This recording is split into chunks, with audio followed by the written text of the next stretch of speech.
പിതാവിനും പുത്രനും പരിശുദ്ധാത്മാവിനും സ്തുതി, ആദിയിലെ പോലെ ഇപ്പോഴും എപ്പോഴും എന്നേക്കും ആമീൻ. വിശുദ്ധ സ്നേഹം നിറഞ്ഞ എല്ലാ പ്രിയപ്പെട്ടവർക്കും, ഈ ദൈവവചന ശുശ്രൂഷയിൽ പങ്കുചേരുന്ന എല്ലാവർക്കും ക്രിസ്തുയേശുവിന്റെ നാമത്തിൽ സ്നേഹവന്ദനം ചൊല്ലുന്നു.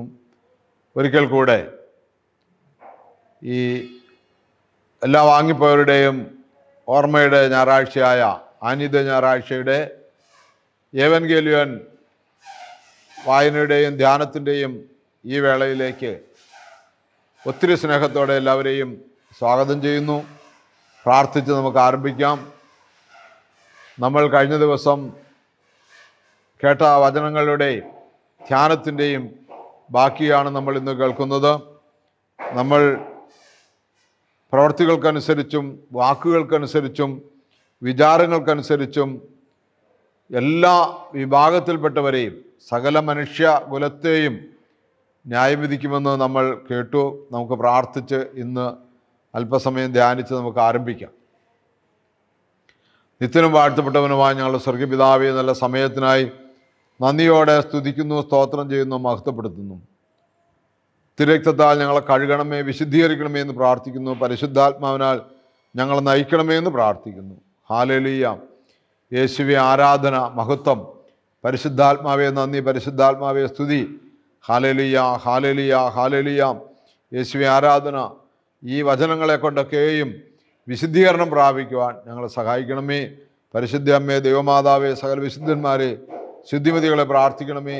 യേശുവിൻ്റെ പരിശുദ്ധ നാമത്തിൽ ചോദിക്കുന്നു, കൃപയോടെ കേട്ട് ഉത്തരം തരുമാറാകണമേ. ആമേൻ. യോഹന്നാൻ്റെ ഒന്നാമത്തെ ലേഖനം 4-ാമത്തെ അധ്യായം 17-ാമത്തെ വാക്യത്തിൽ നമ്മളിങ്ങനെ വായിക്കുന്നുണ്ട്, ഈ ന്യായവിധി ദിവസം നമുക്ക് പൂർണ്ണ ധൈര്യം ലഭിക്കുമെന്ന്. യോഹന്നാൻ്റെ ഒന്നാമത്തെ ലേഖനം 4-ാം അധ്യായത്തിൻ്റെ 17-ാമത്തെ വാക്യം. വിധി ദിനത്തിൽ നമുക്ക് ആത്മധൈര്യം ഉണ്ടാകുന്നതിന് സ്നേഹം നമ്മിൽ പൂർണ്ണത പ്രാപിച്ചിരിക്കുന്നു. എന്തെന്നാൽ ഈ ലോകത്തിൽ തന്നെയും നാം അവനെ പോലെ ആയിരിക്കുന്നു. സ്നേഹത്തിൽ ഭയത്തിനിടമില്ല. പൂർണ്ണമായ സ്നേഹം ഭയത്തെ ബഹിഷ്കരിക്കുന്നു. കാരണം ഭയം ശിക്ഷയെക്കുറിച്ചാണ്. ഭയപ്പെടുന്നവൻ സ്നേഹത്തിൽ പൂർണ്ണനായിട്ടില്ല. ആദ്യം അവിടുന്ന് നമ്മെ സ്നേഹിച്ചു, അതിനാൽ നാമും അവിടുത്തെ സ്നേഹിക്കുന്നു. ഹല്ലേലൂയ. കുറേ ഭാഗങ്ങളുണ്ട് അതിലേക്ക് വരുമ്പോൾ. അപ്പം നമുക്ക് ഈ ന്യായവിധി ദിവസം നമ്മുടെ നിത്യത ദൈവത്തോട് കൂടെയാണ്, അവൻ്റെ വലത്തുഭാഗത്താണ് എന്നുള്ള ഉറപ്പുവരുത്തുന്നത് പ്രിയമുള്ളവർ, സ്നേഹത്തിൽ അധിഷ്ഠിതമായാണ്, സ്നേഹത്തിലാണ്. അപ്പോൾ ഒന്ന്, നാം ദൈവത്തെ സ്നേഹിക്കുന്നത് കൊണ്ടാണ്. ദൈവം നമ്മളെ സ്നേഹിച്ചു, ഒപ്പം തന്നെ ആ സ്നേഹത്തിന് പ്രതികാരമായി നമ്മൾ ദൈവത്തെ സ്നേഹിക്കുന്നു. മാത്രമല്ല 17-ാമത്തെ വാക്യം, ന്യായവിധി ദിവസത്തിൽ നമുക്ക് ധൈര്യമുണ്ടാകുവാൻ തക്കവണ്ണം ഇതിനാൽ സ്നേഹം നമ്മോട് തികഞ്ഞിരിക്കുന്നു, സ്നേഹം നമ്മളിൽ പൂർണ്ണമായിരിക്കുന്നു. അതുകൊണ്ടായിരിക്കാം നമ്മൾ വായിച്ച മത്തായിയുടെ സുവിശേഷം 25-ാം അധ്യായത്തിൽ ഈ ന്യായവിധിക്ക് പറയുന്ന കാര്യങ്ങൾ അവിടെ ഒരുപക്ഷെ ദൈവത്തിനോടുള്ള സ്നേഹത്തെ അല്ല പ്രതിപാദിക്കുന്നത്, മറിച്ച് പാവപ്പെട്ടവരോടുള്ള സ്നേഹത്തെയാണ് പ്രതിപാദിക്കുന്നത്. അവിടെ എൻ്റെ പിതാവിനാൽ അനുഗ്രഹിക്കപ്പെട്ടവരെ വരുവിൻ, ലോകസ്ഥാപനം മുതൽ നിങ്ങൾക്കായി സജ്ജമാക്കിയിരിക്കുന്ന രാജ്യം അവകാശപ്പെടുത്തുവിൻ എന്ന് പറയുമ്പോൾ അതിന് കാരണം പറയുന്നത്, ഇവിടെ നമുക്ക് ധൈര്യമുണ്ട് ന്യായവിധിയിൽ നിൽക്കാൻ. അതിന് കാരണം സ്നേഹമാണ്. സ്നേഹത്തിൽ നമ്മൾ തികഞ്ഞിരിക്കുന്നു. അപ്പോൾ ദൈവത്തെ നമ്മൾ സ്നേഹിക്കുന്നു, ദൈവം നമ്മളെ സ്നേഹിക്കുന്നു, നാം ദൈവത്തെ സ്നേഹിക്കുന്നു. മറിച്ച് ഈ സ്നേഹം പരസ്നേഹമായി മാറുന്ന കാര്യമാണ് യേശു പറയുന്നത്. എന്തെന്നാൽ എനിക്ക് വിശന്നു, നിങ്ങൾ ഭക്ഷിക്കാൻ തന്നു. അപ്പം ദൈവത്തെ സ്നേഹിക്കുക എന്ന് വെച്ചാൽ വിശക്കുന്നവന് ആഹാരം കൊടുക്കുന്ന ഒരു പരസ്നേഹം, ഒരു സാധുസ്നേഹം നമ്മുടെ ജീവിതത്തിൽ ഉണ്ടാകണമെന്ന് കർത്താവ് ആഗ്രഹിക്കുന്നു. രണ്ടാമത്, എനിക്ക് ദാഹിച്ചു, നിങ്ങൾ കുടിക്കാൻ തന്നു. അതും സ്നേഹത്തിൽ അധിഷ്ഠിതമാണ്. ഒരാൾക്ക് ദാഹിച്ചു, കുടിക്കാൻ കൊടുക്കണമെന്നൊന്നും ഒരു നിർബന്ധമില്ല. കാരണം എത്രയോ ആളുകൾ കൊടുക്കാതിരിക്കുന്നു. വിശക്കുന്നവൻ ആഹാരം കൊടുക്കുന്നില്ല, ദാഹിക്കുന്നവന് കുടിക്കാൻ കൊടുക്കുന്നില്ല. കൊടുക്കാത്തവർക്ക് ശിക്ഷാവിധി ഉണ്ടെന്ന് 41 മുതൽ വാക്യങ്ങൾ നമ്മൾ വായിക്കുമ്പോൾ നമുക്ക് മനസ്സിലാവും. അപ്പോൾ മൂന്നാമത്തെ പറയുന്നത്, ഞാൻ പരദേശിയായിരുന്നു, നിങ്ങൾ എന്നെ സ്വീകരിച്ചു. ഞാൻ പരദേശിയായിരുന്നു, വിശന്നു ഭക്ഷിക്കാൻ തന്നു, ദാഹിച്ചു കുടിക്കാൻ തന്നു, പരദേശിയായിരുന്നു, എനിക്ക് പാർപ്പിടം തന്നു, നിങ്ങൾ എന്നെ സ്വീകരിച്ചു. അതും സ്നേഹത്തിലേ പറ്റുള്ളൂ. സ്നേഹമില്ലെങ്കിൽ ആർക്കും ഒരു പാർപ്പിടമൊന്നും കൊടുക്കാൻ പറ്റില്ല. മാതാപിതാക്കന്മാർക്ക് പോലും കൊടുക്കുന്നില്ല. നല്ല നല്ല വീടുകളൊക്കെ വെച്ചിട്ട് മാതാപിതാക്കന്മാരെയൊക്കെ പുറത്താക്കുകയാണ്. മാതാപിതാക്കന്മാർ എത്രയോ ആളുകൾ, മക്കൾ നാട്ടിലുള്ളവർ തന്നെയും ഓൾഡ് ഏജ് ഹോമുകളിലൊക്കെ താമസിക്കുന്നു.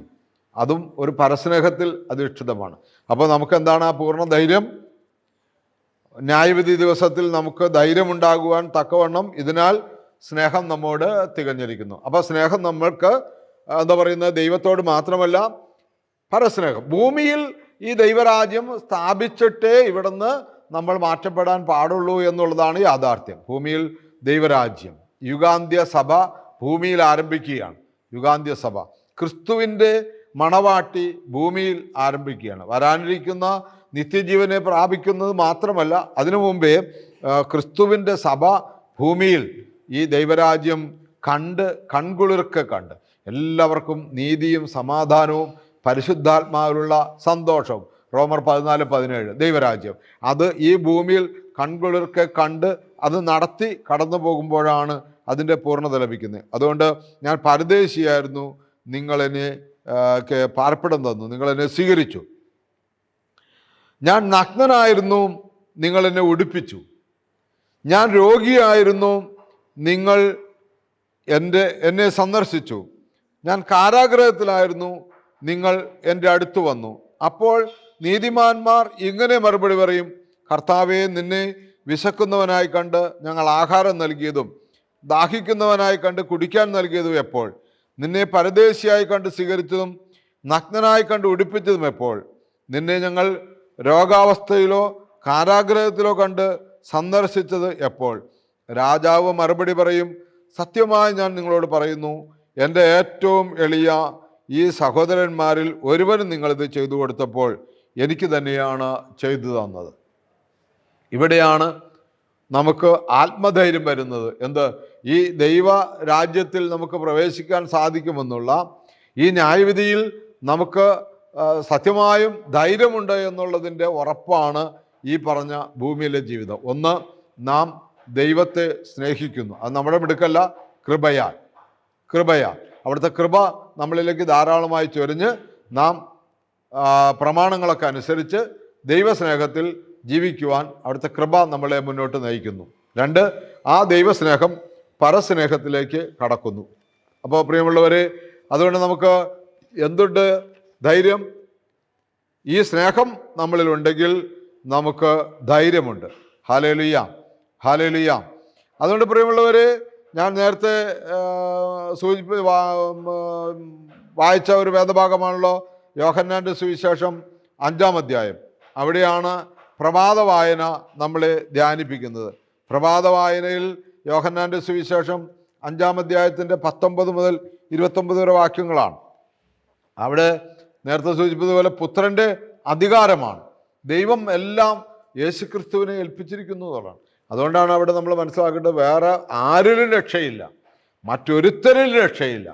ഈ ന്യായവിധി പുത്രൻ്റെ കൈകളിലൂടെ മാത്രമേ നടക്കുന്നുള്ളൂ, പിതാവിൻ്റെ കയ്യിലുമല്ല, പുത്രനിലൂടെയാണ്. അതാണ് പുത്രനെ നമ്മൾ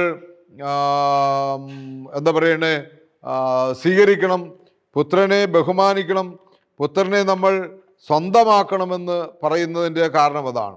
സങ്കീർത്തനത്തിൽ അങ്ങനെയൊരു വചനമുണ്ട്, നിങ്ങൾ വഴിയിൽ വീണ് നശിക്കാതിരിക്കാൻ പുത്രനെ ചുംബിപ്പീൻ. ഹല്ലേലൂയ. നിങ്ങൾ വഴിയിൽ വീണ് നശിക്കാതിരിപ്പാൻ പുത്രനെ ചുംബിക്കുവിനെന്ന് ഒരു വചനം സങ്കീർത്തനത്തിൽ നമ്മൾ വായിക്കുന്നുണ്ട്. ദൈവമേ നന്ദി, യേശുവേ സ്തോത്രം, ഹല്ലേലൂയ. കാരുണ്യവാനായ കർത്താവേ, ഞങ്ങൾ അങ്ങയെ സ്തുതിക്കുന്നു, ആരാധിക്കുന്നു. കർത്താവേ, നിന്റെ തിരക്തത്താൽ ഞങ്ങളെ കഴുകണമേ എന്ന് പ്രാർത്ഥിക്കുന്നു. പരിശുദ്ധാത്മാവിനാൽ ഞങ്ങളെ നയിക്കണമേ എന്ന് പ്രാർത്ഥിക്കുന്നു. യേശുവിൻ്റെ നാമം മഹത്വപ്പെടുവാൻ തക്കവണ്ണം ഞങ്ങളെ അനുഗ്രഹിക്കണമേ എന്ന് പ്രാർത്ഥിക്കുന്നു. ഹാലേലുയ്യാം. കർത്താവെ നന്ദി, കർത്താവെ സ്തോത്രം. ഹാലേലുയ്യാം, ഹാലേലുയ്യാം. സങ്കീർത്തനം 2 ഞാൻ ആ വചനം നോക്കുകയായിരുന്നു. സങ്കീർത്തനം 2:11-12 വാക്യങ്ങൾ. ഭയത്തോടെ കർത്താവിന് ശുശ്രൂഷ ചെയ്യുവിൻ, വിറയലോടെ അവിടുത്തെ പാദം ചുംബിക്കുവിൻ, അല്ലെങ്കിൽ അവിടുന്ന് കോപിക്കുകയും നിങ്ങൾ വഴിയിൽ വെച്ച് നശിക്കുകയും ചെയ്യും. അവിടുത്തെ കോപം ക്ഷണത്തിൽ ജ്വലിക്കുന്നു. കർത്താവിൽ ശരണം വയ്ക്കുന്നവർ ഭാഗ്യവാന്മാർ. വഴിയിൽ വെച്ച് നശിച്ചു പോകാതിരിക്കാൻ പുത്രനെ ചുംബിക്കുക എന്ന് സങ്കീർത്തനം 2:12 വാക്യം. അത് നമ്മൾ ശ്രദ്ധിച്ചോളണം. ന്യായവിധിയെല്ലാം ആരെ ഏൽപ്പിച്ചിരിക്കുന്നു? പുത്രനെ ഏൽപ്പിച്ചിരിക്കുന്നു. അതിൻ്റെ യോഹന്നാന്റെ സുവിശേഷം 5-ാം അധ്യായത്തിൻ്റെ 23 വാക്യം നമ്മൾ ഇങ്ങനെയാണ് വായിക്കുന്നത്: പിതാവിനെ ആദരിക്കുന്നത് പോലെ തന്നെ എല്ലാവരും പുത്രനെയും ആദരിക്കേണ്ടതിനാണിത്. പുത്രനെ ആദരിക്കാത്തവരാരും അവൻ അയച്ച പിതാവിനെയും ആദരിക്കുന്നില്ല. സത്യം സത്യമായി ഞാൻ നിങ്ങളോട് പറയുന്നു, എൻ്റെ വചനം കേൾക്കുകയും എന്നെ അയച്ചവനെ വിശ്വസിക്കുകയും ചെയ്യുന്നവന് നിത്യജീവനുണ്ട്, അവന് ശിക്ഷാവിധി ഉണ്ടാകുന്നില്ല. പ്രത്യുത അവൻ മരണത്തിൽ നിന്ന് ജീവനിലേക്ക് കടന്നിരിക്കുന്നു. സത്യം സത്യമായി ഞാൻ നിങ്ങളോട് പറയുന്നു, മരിച്ചവർ ദൈവപുത്രൻ്റെ സ്വരം ശ്രവിക്കുന്ന സമയം വരുന്നു, അല്ല വന്നു കഴിഞ്ഞു. ആ സ്വരം ശ്രവിക്കുന്നവർ ജീവിക്കും. എന്തെന്നാൽ പിതാവിന് തന്നിൽ തന്നെ ജീവനുള്ളതുപോലെ പുത്രനും തന്നിൽ തന്നെ ജീവനുണ്ടാകാൻ അവിടുന്ന് വരം നൽകിയിരിക്കുന്നു. മനുഷ്യപുത്രനായതുകൊണ്ട് വിധിക്കുവാനുള്ള അധികാരവും അവന് നൽകിയിരിക്കുന്നു. ഇതിനാൽ നിങ്ങൾ വിസ്മയിക്കേണ്ട. എന്തെന്നാൽ കല്ലറകളിലുള്ളവരെല്ലാം അവൻ്റെ സ്വരം ശ്രവിക്കുന്ന സമയം വരുന്നു. അപ്പോൾ നന്മ ചെയ്തവർ ജീവന്റെ ഉയർപ്പിനായും തിന്മ ചെയ്തവർ ശിക്ഷാവിധിയുടെ ഉയർപ്പിനായും പുറത്തു വരും. അതാണ് നമ്മൾ ശ്രദ്ധിക്കേണ്ടത്. ഇത് നമ്മൾ പഴയ നിയമത്തിലും അങ്ങനെ ഒന്ന് വായിക്കുന്നുണ്ട്. ദാനിയേലിൻ്റെ പുസ്തകത്തിൽ നമ്മൾ അങ്ങനെ ഒരു ഭാഗം വായിക്കുന്നുണ്ട്. 12-ാം അധ്യായം ദാനിയേൽ 12:2 ഭൂമിയിലെ പൊടിയിൽ ഉറങ്ങുന്ന അനേകർ ഉണരും, ചിലർ നിത്യജീവനായും ചിലർ ലജ്ജയ്ക്കും നിത്യനിന്ദയ്ക്കുമായും. ഭൂമിയിലെ പൊടിയിലിറങ്ങുന്ന അനേകർ ഉണരും, ചിലർ നിത്യജീവനായും ചിലർ ലജ്ജയ്ക്കും നിത്യനിന്ദയ്ക്കുമായും. 3-ാമത്തെ വാക്യം: ജ്ഞാനികൾ ആകാശവിധാനത്തിൻ്റെ പ്രഭ പോലെ തിളങ്ങും, അനേകരെ നീതിയിലേക്ക് നയിക്കുന്നവൻ നക്ഷത്രങ്ങളെപ്പോലെ എന്നുമെന്നും പ്രകാശിക്കും. എന്നിട്ട് അവസാനം 12-ാം അധ്യായത്തിൻ്റെ അവസാനം എങ്ങനെയാണ് പറയുന്നത്? എന്നാൽ നീ പോയി വിശ്രമിക്കുക, അവസാന ദിവസം നീ നിന്റെ അവകാശം സ്വീകരിക്കാൻ എഴുന്നേൽക്കും. ഹല്ലേലൂയ. അതുകൊണ്ട് പഴയ നിയമത്തിലും ഈ ന്യായവിധിയെക്കുറിച്ച് വളരെ വ്യക്തമാണ്. യോഹന്നാൻ 5:29 കർത്താവ് തന്നെ അരുളി ചെയ്യുകയാണ്: അപ്പോൾ നന്മ ചെയ്തവർ ജീവന്റെ ഉയർപ്പിനായും തിന്മ ചെയ്തവർ ശിക്ഷാവിധിയുടെ ഉയർപ്പിനായും പുറത്തു വരും. എന്നെ കേൾക്കുന്ന ദൈവമക്കളെ, നമ്മൾ ഏത് അവസ്ഥയിലൂടെ യാത്ര ചെയ്തുകൊണ്ടാണ്, ഏത് വഴിയിലൂടെ യാത്ര ചെയ്തുകൊണ്ടാണ് നമ്മുടെ പൂർവികർക്ക് വേണ്ടി നമ്മൾ പ്രാർത്ഥിക്കുന്നതെന്നും കൂടി നമ്മൾ ധ്യാനിക്കേണ്ട സമയമാണ്. നിത്യ ജീവന് വേണ്ടി നന്മ ചെയ്തുകൊണ്ടാണോ, ആകാശമണ്ഡലത്തിൽ നക്ഷത്രങ്ങളെപ്പോലെ പ്രശോഭിക്കുന്നവരായിട്ടാണോ, ദൈവസന്നിധിയിൽ നമുക്ക് ധൈര്യമുണ്ടാകുന്ന സ്നേഹത്തിൻ്റെ തികവിൽ ജീവിക്കുന്നത് കൊണ്ടാണോ, ഏതുകൊണ്ടാണ് നമ്മളിന്ന് യാത്ര ചെയ്യുന്നതെന്ന് പരിശോധിക്കുക. യോഹന്നാൻ്റെ 1-ാമത്തെ ലേഖനം 2-ാം അധ്യായത്തിൻ്റെ 6-ാമത്തെ വാക്യത്തിൽ നമ്മളിങ്ങനെ വായിക്കുന്നുണ്ട്: അവനിലാകുന്നു എന്ന് പറയുന്നവൻ, അവനിൽ വസിക്കുന്നു എന്ന് പറയുന്നവൻ, അവൻ നടന്ന വഴിയിലൂടെ നടക്കേണ്ടിയിരിക്കുന്നു, അതേ വഴിയിലൂടെ നടക്കേണ്ടിയിരിക്കുന്നു. ഹല്ലേലൂയ. നമുക്ക് പഴയ നിയമ വായനയിലേക്ക് പ്രവേശിക്കാം. യോശുവയുടെ പുസ്തകം 8-ാം അധ്യായത്തിൻ്റെ 18 മുതൽ 29 വരെ വാക്യങ്ങളാണ് ആദ്യത്തെ വായന. അത് ഇങ്ങനെയാണ്: കർത്താവിനോട് ചേർന്ന് നിന്ന് പ്രവർത്തിച്ച യോശുവയുടെ വിജയമാണ് അവിടെ കാണുന്നത്. കർത്താവ് തന്നെ യോശുവയ്ക്ക് അല്ലെങ്കിൽ ഇസ്രായേൽ ജനത്തിനെതിരെയുള്ള എല്ലാ ശത്രുക്കളെയും തോൽപ്പിച്ചു, അവരെ ശക്തിപ്പെടുത്തി ബലപ്പെടുത്തി രക്ഷിച്ചു കൊണ്ടുവരുന്ന കാര്യങ്ങളാണ് അവിടെ. അപ്പോൾ അതുകൊണ്ട് പ്രിയമുള്ളവരെ, നമുക്കിവിടെ ഭാരപ്പെടേണ്ട ആവശ്യമില്ല. കർത്താവ് നമ്മുടെ കൂടെ നിന്നുകൊണ്ട് നമ്മുടെ നിത്യത തടസ്സപ്പെടുത്തുന്ന പൈശാചിക ശക്തികളെയും അവൻ്റെ പ്രലോഭനങ്ങളെയും അവൻ്റെ എല്ലാ പ്രവർത്തനങ്ങളെയും കർത്താവ് തന്നെ നമുക്ക് നമ്മുടെ പക്ഷത്ത് നിന്നുകൊണ്ട് തോൽപ്പിക്കും. നമ്മൾ ഒറ്റ കാര്യം മാത്രം ചെയ്യുക: കർത്താവിനെ സ്നേഹിക്കുക. കർത്താവ് എൻ്റെ രക്ഷകനും നാഥനുമാണ്, യേശു എൻ്റെ രക്ഷകനും നാഥനുമാണ് എന്ന് ആ ഒരു തീരുമാനം ഏറ്റെടുത്ത് മുന്നോട്ട് പോവുക. രണ്ടാമത്തെ പഴയ നിയമ വായന എസെക്കിയേൽ പ്രവചനം 37-ന്റെ 1 മുതൽ 14 വരെ വാക്യങ്ങൾ. വലിയ പ്രത്യാശയുടെ ഒരു വചനമാണ്, വലിയ പ്രത്യാശയുടെ വചനം. എന്താ പറയുന്നത്? 37-ാം അധ്യായത്തിൻ്റെ 1 മുതൽ 14 വരെ വാക്യങ്ങൾ നമ്മൾ വായിക്കുന്നത് അസ്ഥികളുടെ താഴ്വരയാണ്. വലിയൊരു അസ്ഥി കൂനകളുടെ ചോട്ടിൽ കൊണ്ടുവന്ന് നിർത്തിയിട്ട് പ്രവാചകനെ നിർത്തിയിട്ട് ദൈവം ചോദിക്കുകയാണ്, ഈ അസ്ഥികൾക്ക് ജീവൻ വെക്കുമോ? ഈ അസ്ഥികൾക്ക് ജീവിക്കാനാകുമോ? അതും ഒരർത്ഥത്തിൽ പറഞ്ഞാൽ ഇസ്രായേലിൻ്റെ പാപാവസ്ഥയിൽ നിന്നുള്ള മടങ്ങിവരവിനെ കുറിച്ചാണ് അവിടെ പ്രബോധിപ്പിക്കുന്നത് എങ്കിൽ തന്നെയും ഒപ്പം മരണപ്പെട്ടു പോയ അസ്ഥികളെ, ഉത്തമ യോസേപ്പിൻ്റെ അസ്ഥികളെ മോശ ബഹുമാനിച്ചതുപോലെ ഇന്ന് മണ്ണിൻ്റെ അടിയിൽ ജീർണിച്ചു പോയ അസ്ഥികൾക്ക് ജീവൻ വെപ്പിച്ച് അതിന് പുതിയ ശരീരം നൽകി കർത്താവിൻ്റെ ന്യായവിധി ദിവസം മുന്നിൽ നിർത്താൻ കഴിയുമെന്നുള്ള ഒരു പ്രഖ്യാപനവും കൂടി ഇതിനകത്തുണ്ട് പ്രിയമുള്ളവർ. അതുകൊണ്ടാണല്ലോ മരിച്ചു കിടക്കുന്നവരെ കുറിച്ചുള്ള ശുശ്രൂഷയിൽ ഇങ്ങനെ പാടുന്നത്: ഖേദിക്കേണ്ട ലോകത്തിൻ നാശത്തിൽ. ഈ ലോകത്തിൽ അതിൻ്റെ നാശത്തെക്കുറിച്ചും നിന്റെ ശരീരത്തെക്കുറിച്ചും നീ ഖേദിക്കേണ്ട. ഈ ലോകം നിനക്ക് നഷ്ടമായി, നിന്റെ ദേഹം നിനക്ക് നഷ്ടമായി, നീ സങ്കടപ്പെടേണ്ട. ലോകത്ത് നമ്മൾ ജീവിക്കുമ്പോൾ എന്തെല്ലാം സ്വപ്നങ്ങളാണ്, ഈ ശരീരം കൊണ്ട് എന്തെല്ലാം ആഗ്രഹങ്ങളാണ് നമ്മൾ ഉണ്ടാക്കി വെക്കുന്നത്. ഇപ്പോൾ നമ്മൾ ക്ഷയിച്ചുപോയി, നമ്മൾ ഒന്നുമല്ലാത്തവനും ഒന്നുമില്ലാത്തവനുമായി മാറി. അപ്പോൾ പിതാക്കന്മാർ എങ്ങനെ എഴുതി: ഖേദിക്കേണ്ട ദേഹത്തിൻ നാശത്തിൽ സുന്ദരമായി നിങ്ങളെ നിർമ്മിച്ചോൻ ഗാത്രത്തേനുദ്ദാനം നൽകി സകലർക്കും പ്രതിദാനം യോഗ്യത പോലരുളിടും. പ്രതിഫലം ഓരോരുവൻ്റെയും യോഗ്യത പോലെ നൽകുമെന്ന് പറയാണ്. അപ്പോൾ ഈ അസ്ഥികളുടെ താഴ്വരയിൽ 2 ചിന്ത പിതാക്കന്മാർ തരികയാണ്. ഒന്ന്, നമ്മളുടെ ഈ ജീവിതം ജീവിച്ചിരിക്കുന്ന നമ്മൾക്ക് ഈ അസ്ഥിക്ക് സമാനമായ ഒരു ജീവനില്ല എന്ന് പറയുന്ന, ജീവിച്ചിരിക്കെ തന്നെ ജീവനില്ലാത്ത അവസ്ഥയിലാണ് നമ്മൾ ജീവിച്ചിരിക്കുന്നതെങ്കിൽ അവിടെ കർത്താവ് പറയുന്നത് പ്രവാചകനോട്, ഇതാണ് ഇസ്രായേൽ, ഈ ഇസ്രായേലിനെ ഞാൻ മടക്കി കൊണ്ടുവരും എന്ന് പറയാണ്. ഈ ഇസ്രായേലിനെ ഞാൻ തിരികെ കൊണ്ടുവരും, അവർക്ക് ഞാൻ ശക്തി പകരുമെന്ന് പറയുകയാണ്. ഹല്ലേലൂയ. അതുകൊണ്ട് പ്രിയമുള്ളവർ, എസെക്കിയേൽ 37-ന്റെ 1 മുതൽ 14 വരെ വാക്യങ്ങൾ പറയുമ്പോൾ അവിടുന്ന് എന്നോട് അരുളി ചെയ്തു, ഈ അസ്ഥികളോട് നീ പ്രവചിക്കുക. അവിടുന്ന് എന്നെ അവയുടെ ചുറ്റും നടത്തിയെന്നാണ് 2-ാമത്തെ വാക്യത്തിൽ. അവ വളരെ ഏറെ ഉണ്ടായിരുന്നു, അവ ഉണങ്ങി വരണ്ടിരുന്നു. അവിടുന്ന് എന്നോട് ചോദിച്ചു, മനുഷ്യപുത്ര, ഈ അസ്ഥികൾക്ക് ജീവിക്കാനാകുമോ? ഞാൻ പറഞ്ഞു, ദൈവമായ കർത്താവേ, അങ്ങേക്കറിയാമല്ലോ. പ്രവാചകന് അറിയില്ല. പ്രവാചകൻ പറഞ്ഞു, ഇതിന് ജീവനുണ്ടോ എന്നും ജീവനില്ല എന്നൊക്കെ അങ്ങേക്കറിയാം, എല്ലാം അവിടത്തേക്കറിയാം. അവിടത്തേക്ക് അറിയാത്തതായിട്ട് ഒന്നുമില്ല.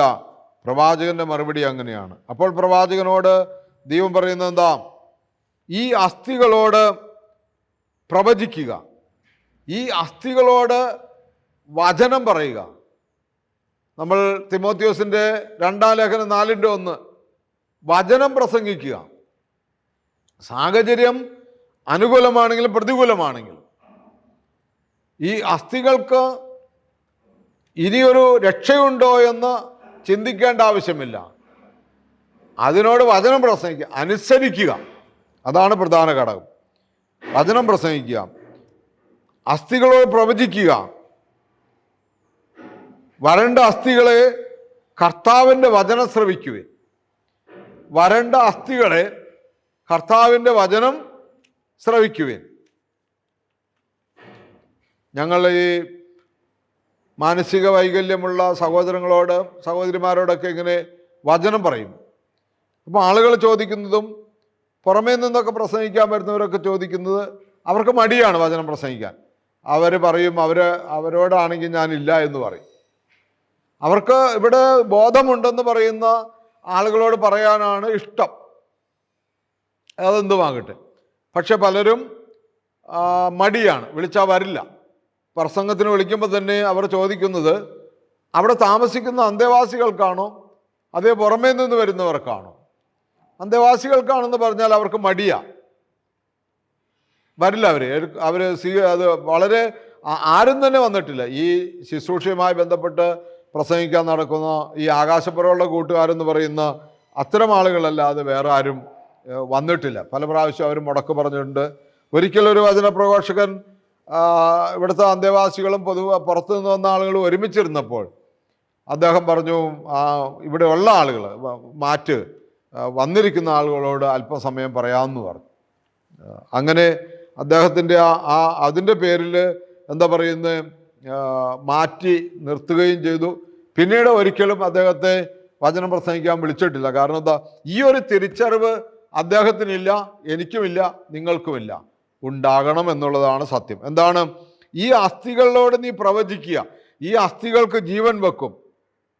വരണ്ട അസ്ഥികളെ കർത്താവിൻ്റെ വചനം ശ്രവിക്കുവിൻ എന്ന് അവയോട് പറയുക. ദൈവമായ കർത്താവ് ഈ അസ്ഥികളോട് അരുളി ചെയ്യുന്നു, ഇതാ ഞാൻ നിങ്ങളിൽ പ്രാണൻ നിവേശിപ്പിക്കും, നിങ്ങൾ ജീവിക്കും, ഞാൻ നിങ്ങളുടെ മേൽ ഞരമ്പുകൾ വച്ച് പിടിപ്പിക്കും. അപ്പോൾ എന്താ പറയുന്നത്, ജീവിച്ചിരിക്കുന്ന മനുഷ്യർ യാതൊരു പ്രത്യാശയുമില്ലാതെ, മാരക രോഗങ്ങൾ കൊണ്ടാകാം, സാമ്പത്തിക പ്രതിസന്ധികൾ കൊണ്ടാകാം, അല്ലെങ്കിൽ എന്താ പറയുക മനസമാധാനമില്ലാത്തതുകൊണ്ടാകാം, ഏതൊക്കെയോ വിധത്തിൽ അസ്ഥിയും എന്താ പറയുന്നത് തൊലിയൊക്കെ ഒട്ടിപ്പിടിച്ച അനുഭവത്തിൽ മുഖത്തേക്ക് നോക്കിയാൽ യാതൊരു വെട്ടവുമില്ലാത്ത, വെളിച്ചത്തിൻ്റെ ഒരു കണിക പോലുമില്ലാത്ത എത്രയോ എത്രയോ മനുഷ്യരെ നമ്മൾ കാണുന്നു. അസ്ഥിക്ക് തുല്യം. അത്തരം മനുഷ്യനോട് വചനം പറയുക, വചനം പറയുക. ബാക്കി പ്രവർത്തിക്കുന്ന കർത്താവാണ്. അതാണ് അങ്ങനെ എഴുതിയത്, ഞാൻ നിങ്ങളുടെ മേൽ ഞരമ്പുകൾ വെച്ച് പിടിപ്പിക്കും, മാംസം വളർത്തുകയും ചർമ്മം പൊതിയുകയും നിങ്ങൾ പ്രാണൻ നിവേശിപ്പിക്കുകയും ചെയ്യും, നിങ്ങൾ ജീവൻ പ്രാപിക്കും, ഞാനാണ് കർത്താവ് എന്നപ്പോൾ നിങ്ങൾ അറിയും. എന്നോട് കൽപ്പിച്ചതുപോലെ ഞാൻ പ്രവചിച്ചു. കണ്ടോ, പ്രവാചകന്റെ അനുസരണം. ഞാൻ ആദ്യം പറഞ്ഞ സുവിശേഷകൻ ജീവൻ മരവിച്ച, ജീവനും ജീവിതവും എന്താണെന്ന് തിരിച്ചറിയാത്ത, മാനസിക വൈകല്യമുള്ള പ്രിയപ്പെട്ടവരോട് വചനം പറയാൻ അയാൾ തുനിഞ്ഞില്ല. ഇവിടെ പ്രവാചകൻ ഈ അസ്ഥിയോട് വചനം പറയാൻ പറഞ്ഞപ്പോൾ പ്രവാചകൻ അനുസരിച്ചു. പ്രവാചകൻ അങ്ങനെ തന്നെ ചെയ്തു. ഞാൻ പ്രവചിച്ചപ്പോൾ ഒരു ശബ്ദമുണ്ടായി, ഒരു കിരികിരാ ശബ്ദം, വേർപെട്ടു പോയ അസ്ഥികൾ തമ്മിൽ ചേർന്നു. ഞാൻ നോക്കിയപ്പോൾ ഞരമ്പും മാംസവും അവയുടെ മേൽ വന്നിരുന്നു, ചർമ്മം അവയെ പൊതിഞ്ഞിരുന്നു, എന്നാൽ അവയ്ക്ക് പ്രാണനുണ്ടായിരുന്നില്ല. അവിടുന്ന് എന്നോട് അരുളി ചെയ്ത, മനുഷ്യപുത്ര ജീവശ്വാസത്തോട് പ്രവചിക്കുക, മനുഷ്യപുത്ര ജീവശ്വാസത്തോട് പറയുക, ദൈവമായ കർത്താവ് അരുളി ചെയ്യുന്നു, ജീവശ്വാസമേ നീ 4 വായുക്കളിൽ നിന്നും വന്ന് ഈ നിഹതന്മാരുടെ മേൽ വീശുക, അവർക്ക് ജീവനുണ്ടാകട്ടെ. അവിടുന്ന് കൽപ്പിച്ചതുപോലെ ഞാൻ പ്രവചിച്ചു, അപ്പോൾ ജീവശ്വാസം അവരിൽ പ്രവേശിച്ചു, അവർ ജീവൻ പ്രാപിച്ചു, വളരെ വലിയൊരു സൈന്യം പോലെ അവർ എഴുന്നേറ്റ് നിന്നു. ഹല്ലേലൂയ. പ്രിയമുള്ളവരെ, ഈ 14 വരെ വാക്യങ്ങളിൽ നമ്മൾ ചിന്തിക്കുക. എന്താ ചിന്തിക്കുന്നത്? എന്തിനു വേണ്ടിയാണ് ഈ ദിവസം ഈ ധ്യാനം ഒരുക്കിയത്? ഈ പിതാക്കന്മാരിത് വായിക്കാൻ നമുക്ക് ക്രമീകരിച്ചത് മരിച്ചുപോയവരെ ഓർക്കുന്ന ദിവസമാണ്. മരിച്ചുപോയവരെ ഓർക്കണ്ട എന്ന് ചില ആളുകൾ സംസാരിക്കാറുണ്ട്. പക്ഷേ സഭ നമ്മളെ പഠിപ്പിക്കുന്നു മരിച്ചുപോയവരെ ഓർക്കുക. മരിച്ചുപോയവരെ ഓർക്കുമ്പോൾ ഞാൻ മുമ്പേ പറഞ്ഞു രണ്ട് കാര്യം.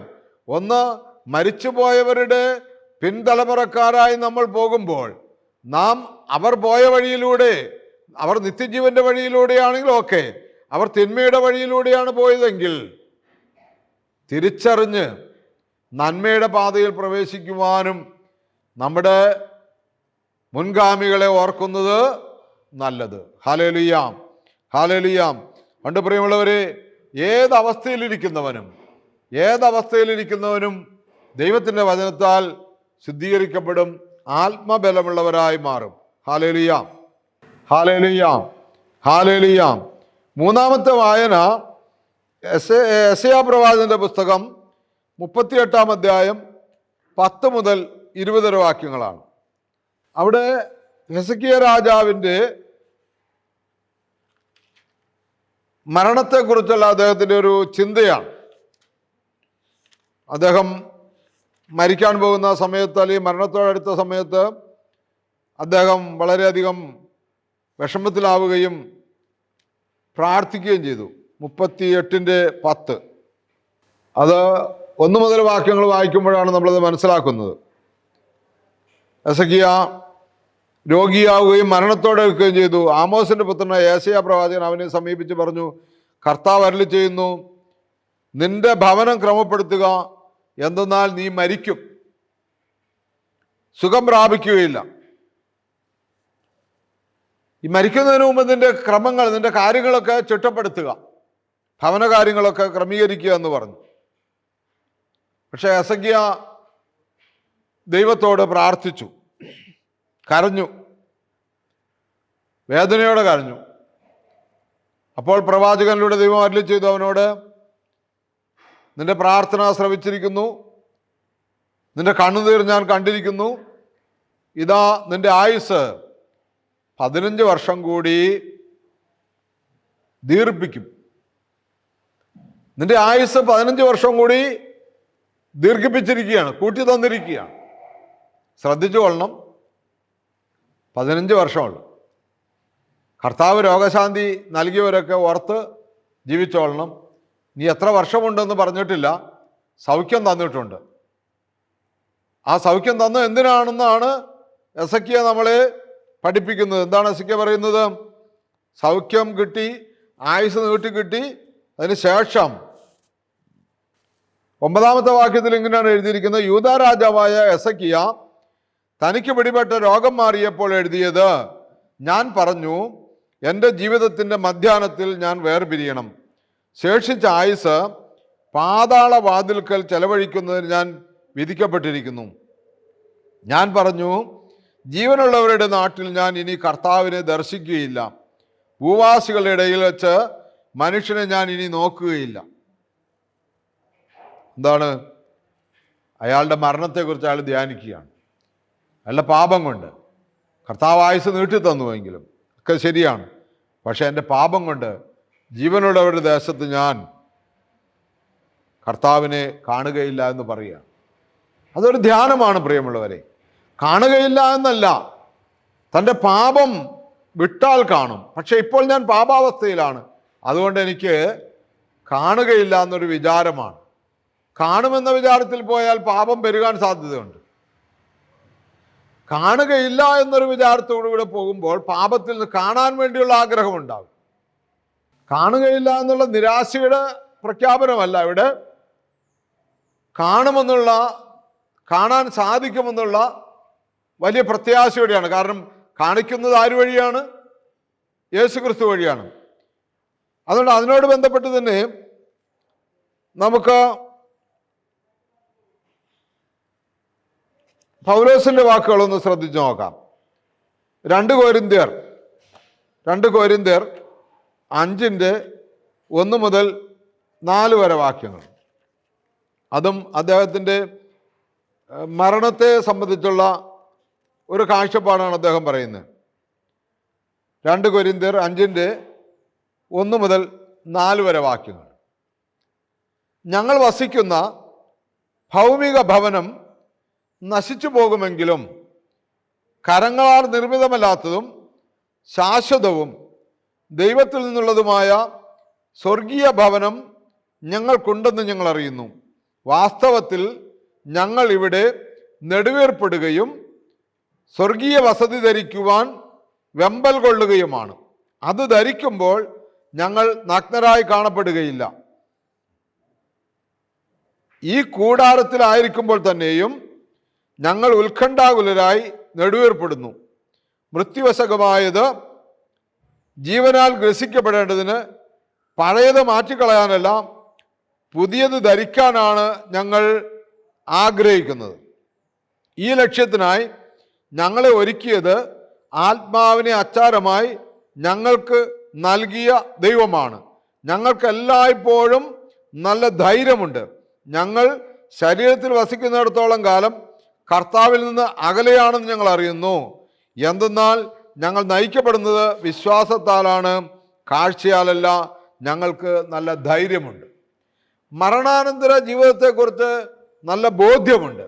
കാരണം ഇപ്പോൾ ജീവിച്ചിരിക്കുമ്പോൾ തന്നെ ആ മരണാനന്തര ജീവിതം കർത്താവിനോട് ചേർന്ന് ജീവിക്കുവാൻ കൊതിക്കുകയാണെന്നാണ് പൗലോസ്ലീഹ പറയുന്നത്. ഇവിടെ എസെക്കിയാ രാജാവ് എന്താ പറയുന്നത്?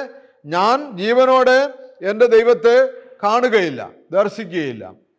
പ്രിയമുള്ളവരെ, അതുകൊണ്ട് അത് കാണുകയില്ല എന്ന് പറയാൻ, അത് കാണാൻ കാരണമാകുന്ന ആളെത്തി വന്നിട്ടില്ല. ആള് വരാൻ പോകുന്നുള്ളൂ. ഇത് യെശയ്യാ പ്രവാചകനിലൂടെയാണ് സംസാരിക്കുന്നത്.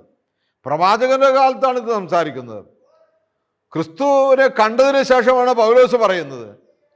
നിത്യത അനുഭവിച്ചതിന് ശേഷമാണ്, നിത്യജീവനെ കണ്ടതിന് ശേഷമാണ്, അതിൻ്റെ ഉടമസ്ഥനെ യഥാർത്ഥമായി അവകാശിയായി സ്വീകരിച്ചതിന് ശേഷമാണ് പൗലോസ് പറയുന്നത് ഞാൻ സന്തോഷിക്കുന്നു. അങ്ങനെയാണെങ്കിൽ ഈ പഴയ നിയമ വായനയുടെ 3-ാമത്തെ ഭാഗത്ത് മരിച്ചവരെ ഓർക്കുമ്പോൾ, പ്രിയമുള്ളവരെ, നമുക്ക് ഈ പഴയ ഹിസ്കിയാ രാജാവിൻ്റെ അനുഭവമാണോ അതെയോ പുതിയ പൗലോസിൻ്റെ അനുഭവമാണോ എന്ന് പരിശോധിക്കേണ്ടിയിരിക്കുന്നു. വീണ്ടും പത്രോസിൻ്റെ 2-ാമത്തെ ലേഖനം, പത്രോസിൻ്റെ മരണാനന്തര ജീവിതത്തെക്കുറിച്ചുള്ള അറിവ്, കാഴ്ചപ്പാട് എന്താണെന്ന് വെളിപ്പെടുത്തുകയാണ്. 2 പത്രോസിൻ്റെ 2-ാമത്തെ ലേഖനം 1-ാം അധ്യായം 13-14 വാക്യങ്ങൾ. 13-14 ഞാൻ ഈ കൂടാരത്തിൽ ആയിരിക്കുന്നിടത്തോളം കാലം ഓർമ്മപ്പെടുത്തൽ വഴി നിങ്ങൾ ഉണർത്തുന്നത് ഉചിതമാണെന്ന് കരുതുന്നു. എന്നാൽ നമ്മുടെ കർത്താവായ യേശു ക്രിസ്തു എനിക്ക് വെളിപ്പെടുത്തി തന്നിട്ടുള്ളതുപോലെ കൂടാരത്തിൽ നിന്നുള്ള എൻ്റെ വേർപാടിൻ്റെ സമയം അടുത്തിരിക്കുന്നു. ഹല്ലേലൂയ. എന്ന് പറഞ്ഞാൽ അദ്ദേഹത്തിൻ്റെ ദൗത്യങ്ങളെല്ലാം പൂർത്തിയാക്കി ഈ ശരീരമാകുന്ന കൂടാരം വിട്ട് ഈ ആത്മാവ് ദൈവസന്നിധിയിലേക്ക് പോകുവാൻ സമയമായിരിക്കുന്നു എന്ന് കർത്താവ് വെളിപ്പെടുത്തി കൊടുക്കുകയാണ്. അത് അദ്ദേഹത്തിൻ്റെ ശിഷ്യഗണത്തോട്, സഭാസമൂഹത്തോട് അദ്ദേഹം ധൈര്യപൂർവ്വം പറയുകയാണ്. ആ ധൈര്യപൂർവ്വം പറയുന്ന ഒരു അനുഭവം നമ്മുടെ ജീവിതത്തിലും ഉണ്ടാകണം, പ്രിയമുള്ളവരെ. അതുകൊണ്ട് നമ്മൾ പഴയ നിയമത്തിലെ 3-ാമത്തെ വായനയിൽ നിന്ന് നമുക്ക് മനസ്സിലാക്കാൻ കഴിഞ്ഞു, നമ്മൾ ആയുസ് നീട്ടിക്കൊണ്ട് മാത്രം കാര്യമായില്ല, പ്രത്യാശയുള്ളവരായി മരിക്കണമെന്നുള്ള തിരിച്ചറിവാണ്. അതുകൊണ്ട് പിന്നെ വീണ്ടും പൗലോസ്ലീഹ പറയുന്നുണ്ട്, വിശുദ്ധരുടെ പ്രതിഫലമാണ് ഈ മരണാനന്തരം എനിക്ക് ലഭിക്കുന്നത് പറയുന്നുണ്ട്. തിമോത്തിയോസിന് എഴുതിയ 2-ാമത്തെ ലേഖനം, അതും കൂടി വായിച്ചിട്ട് നമുക്ക് പോകാം. തിമോത്തിയോസിന് എഴുതിയ ലേഖനം, 2-ാമത്തെ ലേഖനം, 4-ാം അധ്യായത്തിൻ്റെ 8-ാമത്തെ വാക്യം. 2 തിമോത്തി 4:8 എന്താണ് അവിടെ പറയുന്നത് അറിയാമോ? ഇനിയും നീതിയുള്ള ന്യായാധിപൻ ആ ദിവസത്തിൽ എനിക്ക് പ്രതിഫലമായി തരേണ്ടതിന് നീതിയിൻ കിരീടം എനിക്കായി സൂക്ഷിച്ചു വച്ചിരിക്കുന്നു. എനിക്ക് മാത്രമല്ല, തൻ്റെ വെളിപാടിനെ സ്നേഹിച്ചവർക്കും തന്നെ. എനിക്ക് മാത്രമല്ല, തൻ്റെ വെളിപാടിനെ സ്നേഹിച്ചവർക്കും തന്നെ നീതിയുള്ള ന്യായാധിപൻ ആ ദിവസത്തിൽ, ഏത്? കർത്താവിൻ്റെ ന്യായവിധി ദിവസത്തിൽ, ആ 2-ാമത്തെ വരവിങ്കൽ എല്ലാവർക്കും. പൗലോസ് പറയുകയാണ്, എനിക്ക് മാത്രമല്ല, തൻ്റെ വെളിപാടിനെ എന്ന് പറഞ്ഞാൽ തൻ്റെ ആഗമനത്തെ സ്നേഹിച്ച് ഉറ്റുനോക്കിക്കൊണ്ടിരിക്കുന്നവർക്ക്. ഓരോ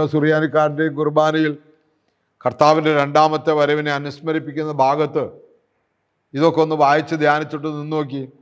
ഈ ഞായറാഴ്ച വിശുദ്ധ കുർബാനയ്ക്ക് നിൽക്കുമ്പോൾ ഈ തിമോത്തിയോസിന് എഴുതിയ 2-ാമത്തെ ലേഖനം 4-ാം അധ്യായത്തിൻ്റെ 8-ാമത്തെ വാക്യം ഒന്ന് വായിച്ച് ധ്യാനിച്ചിട്ട് ആ കാസായി ബിലാസ എടുത്ത് പടിഞ്ഞാറോട്ട് അച്ഛൻ വരുമ്പോൾ ആ ശുശ്രൂഷ ഗണത്തോടു കൂടി ആ മർഹൗസായുടെയും കൈമണിയുടെയൊക്കെ കിലുക്കത്തോടു കൂടി സുഗന്ധധൂപത്തിൻ്റെ വരവോട് പരിമളത്തോടു കൂടി മഹത്വത്തിൽ അവിടുന്ന് പ്രത്യക്ഷപ്പെടുന്ന ആ അനുഭവം നമുക്ക് ആ കിരീടം ലഭിക്കുമെന്നുള്ള വിചാരത്തോടു കൂടി ഒന്ന് ധ്യാനിച്ചു നോക്കി, ഒന്ന് ചിന്തിച്ചു നോക്കുക. നമ്മളിങ്ങനെ പാടുന്നുണ്ട്, ജീവവഴി പ്രതിബന്ധാവെന്നീ ഇരുവഴികൾ സഹദേർ കണ്ടു, നവജീവൻ പ്രാപിച്ചിടാനായി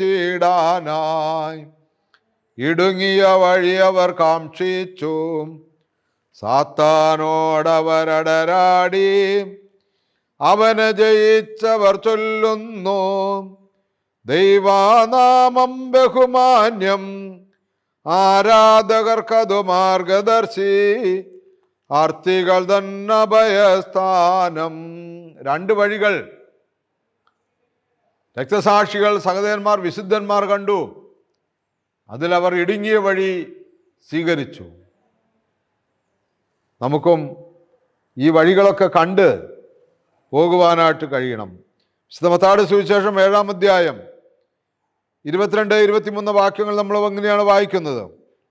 കർത്താവേ കർത്താവേ എന്ന് വിളിക്കുന്ന, എന്നോട് വിളിച്ചപേക്ഷിക്കുന്ന ഏവനുമെല്ലാം എൻ്റെ സ്വർഗസ്ഥനായ പിതാവിൻ്റെ ഇഷ്ടം നിറവേറ്റുന്നവനാണ് സ്വർഗരാജ്യത്തിൽ പ്രവേശിക്കുക. അന്ന് പലരും എന്നോട് ചോദിക്കും, കർത്താവേ കർത്താവേ, ഞങ്ങൾ നിന്റെ നാമത്തിൽ പ്രവചിക്കുകയും നിന്റെ നാമത്തിൽ പിശാചുകളെ പുറത്താക്കുകയും നിന്റെ നാമത്തിൽ നിരവധി അത്ഭുതങ്ങൾ പ്രവർത്തിക്കുകയും ചെയ്തില്ലേ? അപ്പോൾ ഞാൻ അവരോട് പറയും, നിങ്ങളെ ഞാൻ ഒരിക്കലും അറിഞ്ഞിട്ടില്ല. അനീതി പ്രവർത്തിക്കുന്നവരെ, നിങ്ങൾ എന്നിൽ നിന്ന് അകന്നു പോകുവിൻ. എൻ്റെ ഈ വചനങ്ങൾ ശ്രവിക്കുകയും അവ അനുസരിക്കുകയും ചെയ്യുന്നവൻ പാറമേൽ ഭവനം പണിത വിവേകമതിയായ മനുഷ്യനോട് തുല്യനായിരിക്കും. ദുഷ്ടന്മാര് ശിക്ഷ പ്രാപിക്കുമെന്ന് ഇവിടെ പറയുകയാണ്. കർത്താവേ കർത്താവേ എന്ന് വിളിച്ചു നടന്നുകൊണ്ട് കാര്യമായില്ല. പിതാവിൻ്റെ, സ്വർഗസ്ഥനായ പിതാവിൻ്റെ ഇഷ്ടം എന്താണ്? സ്വർഗസ്ഥനായ പിതാവിൻ്റെ ഇഷ്ടം നമ്മുടെ വിശുദ്ധീകരണമാണ് അവിടുത്തെ ഇഷ്ടം. അവിടുന്ന് പരിശുദ്ധനായിരിക്കുന്ന പോലെ നിങ്ങളും പരിശുദ്ധനായിരിക്കുവിൻ. മത്തായി 5:48, മർക്കോസ് 1:15. അതാണ് നമ്മളെക്കുറിച്ചുള്ള ദൈവ ഇഷ്ടം, വിശുദ്ധി. അപ്പോസ്തല പ്രവൃത്തി 17:30-31. അജ്ഞതയുടെ കാലഘട്ടങ്ങളെ കർത്താവ് കണക്കിലെടുക്കുന്നില്ല.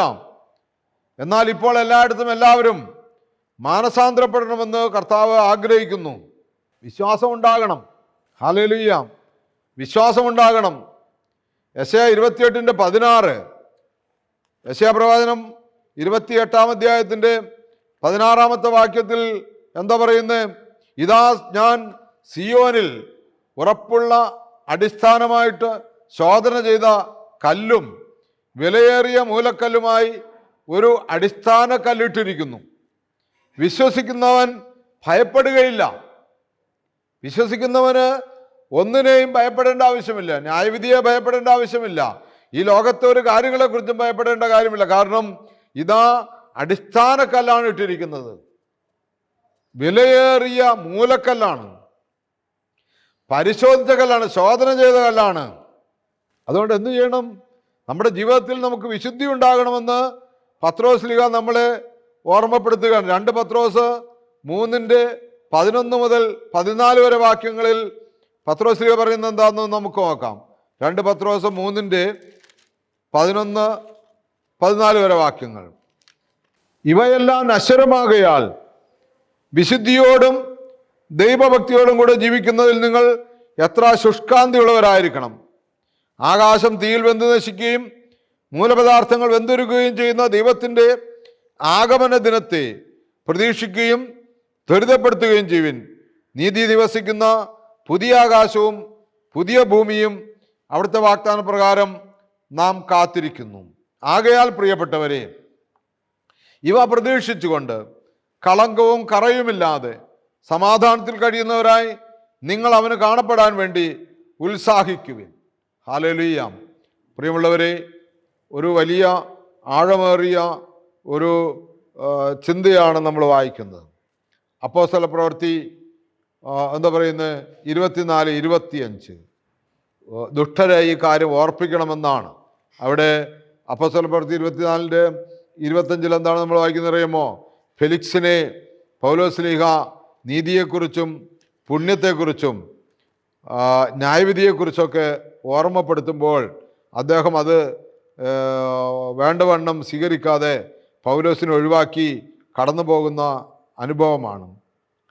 അവൻ ഇതാ അപ്പോസ്തല പ്രവൃത്തി 24-25 അവൻ നീതിയെക്കുറിച്ചും ആത്മാനിയന്ത്രണത്തെക്കുറിച്ചും വരാനിരിക്കുന്ന ന്യായവിധിയെക്കുറിച്ചും സംസാരിച്ചപ്പോൾ ഫെലിക്സ് ഭയപ്പെട്ട് ഇങ്ങനെ പറഞ്ഞു, തൽക്കാലം നീ പൊയ്ക്കൊള്ളുക, തൽക്കാലം നീ പൊയ്ക്കൊള്ളുക.